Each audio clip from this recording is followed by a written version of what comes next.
Sastra channel நேயர்களுக்கு நமஸ்காரம். நேயர்கள் அனைவருக்கும் இனிய ஆங்கில புத்தாண்டு நல்வாழ்த்துக்கள். இந்த இனிய நல்லாளிலே உங்கள் அனைவரையும் அனுதினம் ஆனந்தம் நிகழ்ச்சியில் சந்திப்பதில் மிக்க மகிழ்ச்சி.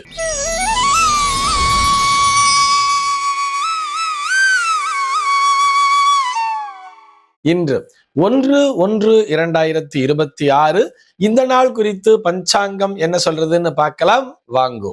இன்றைய தினம் விஸ்வாவசு வருடம் மார்கழி மாதம் 17ஆம் தேதி வியாழக்கிழமை. திதி பார்த்தோம்னா வளர்பிறை திரையோதசி திதி இரவு 10:42 வரைக்கும் இருக்கு.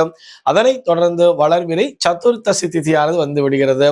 இன்னைக்கு நட்சத்திரம் பார்த்தோம்னா ரோகிணி நட்சத்திரம் இரவு 10:46 வரைக்கும் இருக்கு. அதனை தொடர்ந்து மிருகசீரிஷம் நட்சத்திரம் என்பதும் வந்து விடுகிறது. இந்த நாள் முழுவதுமே ஒரு மரண யோகம் கூடிய நாளாக அமைந்திருக்கிறது. இது போக பஞ்சாங்கத்திலே வரக்கூடிய யோகம் அப்படின்னு சொல்லி பார்த்தோம்னா இன்றைக்கு சுபம் அப்படிங்கிற ஒரு நாம யோகத்தை கொடுத்திருக்கா. கரணம் பார்த்தோம்னா கௌளவம் அப்படிங்கிற ஒரு கரணத்தை கொடுத்திருக்கா. இந்த நாளானது ஒரு மேல் நோக்கு நாளாக அமைந்திருக்கிறது. இன்னைக்கு என்ன ஸ்பெஷல் அப்படின்னு சொல்லி பார்த்தோம்னா நாம் அனைவரும் ஏற்கனவே கொண்டாட துவங்கி விட்டோம். இந்த நாளானது ஒரு ஆங்கில புத்தாண்டு நாளாக அமைந்திருக்கிறது. இந்த ஆங்கில புத்தாண்டு என்பது நம்முடைய சாஸ்திர சம்பிரதாயத்தின்படி வரவில்லை என்றாலும் நம் அன்றாட பழக்க வழக்கத்திலே நாம் ஒரு நினைவுல வச்சுக்கிறதுக்கு இந்த புத்தாண்டு அப்படிங்கிறத யூஸ் பண்றோம் இல்லையா. அதாவது இந்த வருஷ கணக்கு ஆங்கில வருடத்தை தான் நாம் நினைவுல வச்சிருக்கோம். நம்முடைய வயசு என்ன அப்படின்னு கேட்டா கூட நம்ம பிறந்த வருஷம் என்னங்கிறத வச்சு இந்த வருடம் பிறக்குதா, அப்ப நமக்கு எனக்கு இத்தனை வயசு பிறக்குதுங்கிற மாதிரி தானே கணக்கு பண்ணிட்டு இருக்கோம். இதை நம்ம பழக்க வழக்கத்தில் வைத்துக் கொண்டிருப்பதால் அதுவும் இன்றைய தினமானது ஒரு வளர்பிறை பிரதோஷ நாளாகவும் அமைந்திருக்கிறது.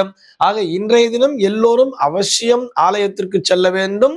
அதுவும் இன்றைய தினம் மாலை பொழுதிலே அருகில் உள்ள சிவாலயத்திற்கு சென்று இறைவனை வழிபடுவதற்கு மறக்காதீர்கள் என்பதற்காக நினைவூட்டுகிறோம். நேயர் ஒருவர் மிகவும் உரிமையோடு கேட்டுக்கொண்டார், சார் பிரதோஷம்ங்கிறது சிவபெருமானுக்கு மாத்திரம் அல்ல, நந்தியம் பெருமானுக்கு மாத்திரம் அல்ல, நரசிம்மருக்கும் உகந்த நாள் தான் என்பதை அடிக்கடி நேயர்களுக்கு சொல்லிக்கொண்டே இருங்கள் அப்படின்னு சொல்லிட்டு, அதே மாதிரி அந்த நேயர் மட்டும் அல்ல நாமும் தெரிந்து கொள்ள வேண்டிய விஷயம், பிரதோஷ நேரம் என்பது அந்த பிரதோஷ காலம் என்பது நரசிம்மருக்கும் மிகவும் உகந்த காலமே. ஆக நரசிம்மர் சன்னதியிலும் சென்று இன்றைய தினத்திலே அனைவரும் வழிபாடினை மேற்கொள்ள வேண்டியது. சென்னையை பொறுத்தவரை இன்றைய தினத்தினுடைய சூரிய உதயம் என்பது காலை 6:34 சூரிய அஸ்தமனம் என்பது மாலை 5:49 சந்திர உதயம் என்பது மதியம் 3:49 சந்திர அஸ்தமனம் என்பது நாளைய தினம் அதிகாலை 5:08 சம்பவிக்கிறது. பிரம்ம முகூர்த்தம் பார்த்தோம்னா நாளைய தினம் அதிகாலை 4:53 முதல் காலை 6:35 வரையில் நீடித்திருக்கிறது. சென்னையை பொறுத்தவரை இன்றைய தினத்தினுடைய ராகு காலம் என்பது மதியம் 1:36 முதல் 3:01 வரையிலும், யமகண்டம் என்பது காலை 6:34 முதல் 7:59 வரையிலும், குளிகை காலம் என்பது காலை 9:23 முதல் பகல் 10:48 வரையிலும் சம்பவிக்கிறது. தினாந்தம் பார்த்தோம்னா இன்றைய தினம் இரவு 1:48 கொடுத்திருக்கா. சூலம் பார்த்தோம்னா இன்றைக்கு தெற்கே சூலம் மதியம் 2:04 வரையில் அந்த சூல தோஷம் என்பது உண்டு. அதற்குரிய பரிகாரமாக நல்லெண்ணெய் தானம் விடுத்து விட்டு தெற்கு திசையை நோக்கி பயணிக்கலாம் அப்படிங்கிறதையும் சொல்லி இருக்கா. இன்றைய தினத்தினுடைய தகவலாக நம்ம என்ன பார்க்க போறோம் சொல்லி பார்த்தோம்னா, சூரியகுமார் அப்படிங்கிற ஒரு நேயர் கேள்வி கேட்டிருக்கார். அவருடைய கேள்வி என்னன்னு சொல்லி பார்த்தோம்னா, டைரி எழுதுவது என்பது நல்லதா, இது ஆங்கிலேயரிடத்திலிருந்து நமக்கு வந்த ஒரு பழக்கமா அப்படிங்கிறது அவருடைய கேள்வியாக அமைந்திருக்கிறது. நிச்சயமாக இது ஆங்கிலேயரிடமிருந்து வந்த பழக்கம் அல்ல. இந்த எழுதுவது அப்படிங்கிறது நம்முடைய பாரம்பரியம் மிக்க ஒரு விஷயம். அதுவும் டைரி அப்படின்னு நம்ம இங்கிலீஷ்ல ப்ரொனவுன்ஸ் பண்றதுனால நம்ம கேலண்டர் அப்படின்னு சொன்னா நாட்காட்டின்னு டக்குன்னு சொல்லிடுறோம். ஆனா டைரி அப்படிங்கிறதுக்கு நமக்கு டக்குன்னு தமிழ் வார்த்தை வரமாட்டேங்கிறது. நாட்குறிப்பு அப்படின்னு சொல்றா, அல்லது கையடக்க ஒரு பதிவேடு, நம்ம பதிவு செய்யக்கூடிய ஒரு ஏடாகவும் அது பார்க்கப்படுகிறது. ஏடு அப்படின்னு சொன்னாலே நமக்கு எல்லாருக்குமே தமிழ் ஏடுகள் அப்படிங்கிறது நினைவுக்கு வந்துடும் தானே. எழுதுறது அப்படிங்கிறது ரொம்ப ரொம்ப நல்ல விஷயம். அதுவும் அவர் கேட்டிருக்கிற மாதிரி டைரி எழுதுறது அப்படிங்கிறது மிகவும் நல்ல விஷயம்தான். இதுல கிரகங்களும் சம்பந்தப்படுகிறது அப்படிங்கிறத தனியா பார்க்கலாம். முதல்ல இந்த டைரி, அதாவது எல்லாருமே இந்த வருஷ பரப்பு வந்தோடனே டைரிங்கிறது எல்லார் கையிலையும் பொருள ஆரம்பிச்சிடும். மோஸ்ட் ஆஃப் தி பர்சன்ஸ் எல்லாருமே ஏதோ கிஃப்ட் மாதிரி டைரியை கொண்டு வந்து கொடுத்துட்டு இருப்பா. ஆனா பெரும்பாலான இல்லங்களிலே பார்த்தோம்னா இந்த டைரியை எதுக்கு யூஸ் பண்றான்னு பார்த்தா, ஒண்ணு குழந்தைகள் எடுத்து வச்சுட்டு கிறுக்கின்னு இருப்பா. குழந்தைகள் இல்லாத வீட்டுல கூட பார்த்தோம்னா ஏதோ கணக்கு வழக்கு எழுதி வச்சுட்டு இருப்பா. வீட்டு செலவு, நான் வீட்டை வந்து ஏதோ ஒரு இடிச்சு கட்டினேன் அதுக்கான செலவு, எலக்ட்ரீஷியன் செலவு அப்படிங்கிற மாதிரி ஏதோ செலவு கணக்கெல்லாம் எழுதி வைக்கிறதுக்கும், இன்னும் ஒரு சில பேர் வந்து அட்ரஸ் புக் மாதிரி அட்ரஸ் எல்லாம் எழுதி வச்சுட்டு இருப்பா. வயசானவா பார்த்தோம்னா போன் நம்பர் எல்லாம் எழுதி வச்சுட்டு இருப்பா. இன்னும் பெண்கள் பார்த்தோம்னா ஒரு சில பேர் கோலம் போட்டு பாக்குறதுக்கு எல்லாம் யூஸ் பண்ணிட்டு இருப்பா. ஆனா அந்த நாட்குறிப்பு அப்படின்னு சொல்றோம் இல்லையா, அந்த டைரியினுடைய பர்பஸ் அப்படிங்கறத தெரிஞ்சுட்டு பயன்படுத்துறவா ரொம்ப கம்மி. ஒரு சில பேர் பார்த்தோம்னா ஆபீஸ் பர்சன்ஸ்ல இன்னைக்கு மீட்டிங், இந்த டைம்ல மீட்டிங் இருக்கு அப்படிங்கறத எழுதி வச்சுக்கிறதுக்கு பயன்படுத்துறா. இவை அனைத்தையும் விட அன்றாடம் நடந்த சம்பவங்களை பதிவு செய்து வைத்தல் என்பது மிகவும் நல்லது அப்படிங்கிறதுக்காக சொல்றோம். இது வந்து ஒரு வரலாற்று பதிவாகவே பார்க்கப்படுகிறது. நிறைய விஷயங்களை நாம் வந்து இந்த டைரிகளின் மூலமாக கூட தெரிந்து கொண்டிருக்கிறோம் அப்படிங்கிறதுக்காக சொல்றோம். உதாரணத்துக்கு சொல்ல போனா ஆனந்தரங்க பிள்ளை அப்படின்னு சொல்லி பாண்டிச்சேரியில ரொம்ப ஃபேமஸ்.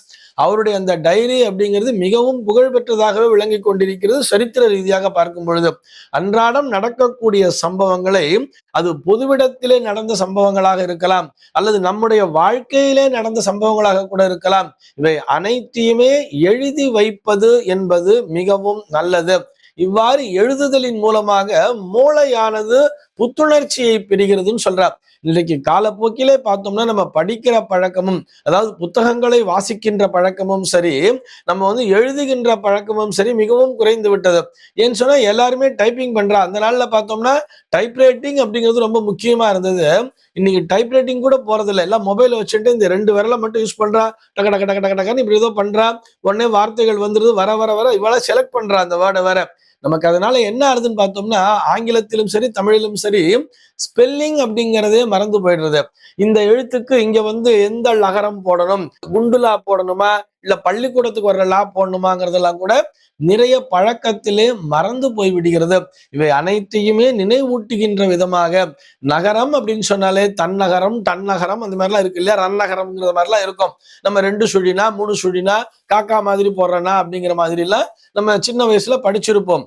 இந்த எந்த நகரத்தை யூஸ் பண்ணணுங்கிறது கூட நிறைய பேருக்கு மறந்து போயிடுறது. நிறைய இடங்களிலே தவறுதலாகவும் யூஸ் பண்ணிட்டு இருக்கோம். இது அனைத்துமே எழுதுதலின் மூலமாக நீக்கப்பெறும், அதாவது நீங்க பெறும் அப்படிங்கிறது ஒரு விஷயம்.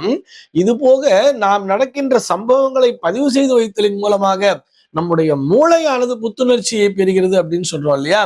இதற்கு காரணம் அப்படின்னு சொல்லி பார்த்தோம்னா, எழுதுதல் அப்படிங்கிறது வந்து ஒரு புதனுடைய ஆதிக்கத்தை பெற்றது.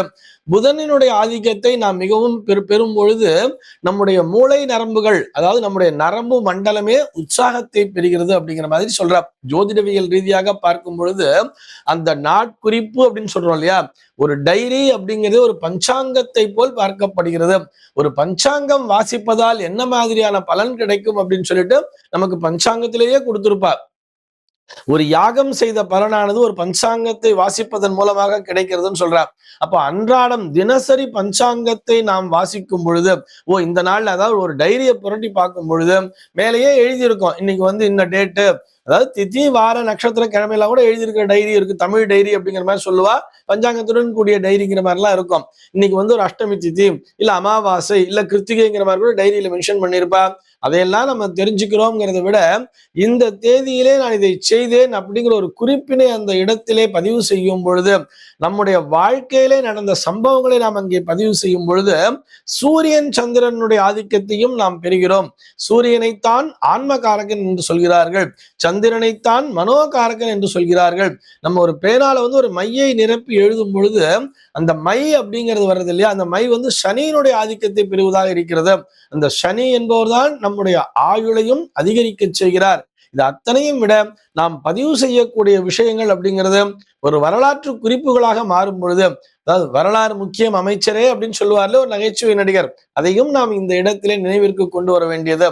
ஆனா எழுதும் பொழுது எதை எழுதணும், எதை எழுதக்கூடாது அப்படிங்கிறதையும் தெரிஞ்சுக்கணும்.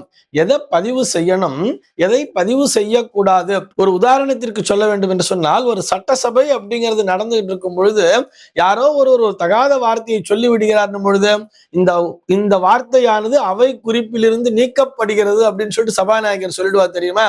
அவர் அந்த அவை குறிப்பிலிருந்து நீக்கப்படுகிறதுன்னு சொல்லிட்டாருன்னா அந்த வார்த்தையை மறுநாள் பத்திரிகையிலே கூட பிரசுரிக்க மாட்டார்கள்.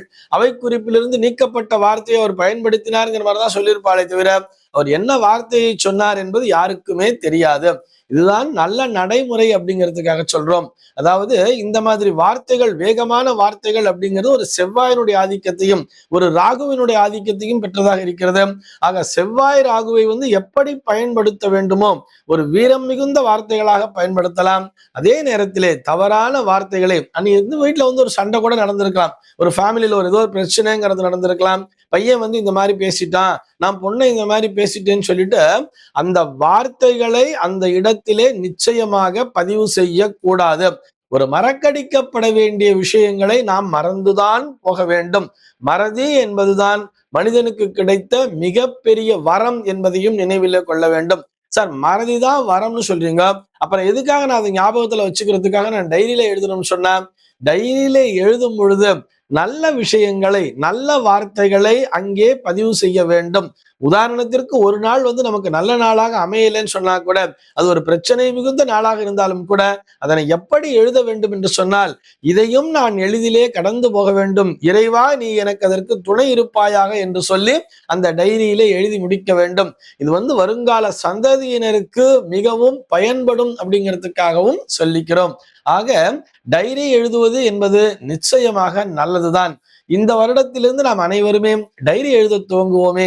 இந்த தகவலோடு இன்றைய தினம் உங்களிடமிருந்து நான் விடைபெற்றுக் கொள்கிறேன். மீண்டும் உங்கள் அனைவரையும் நாளைய தினம் ஒரு புதிய தகவலோடு சந்திக்கிறேன்.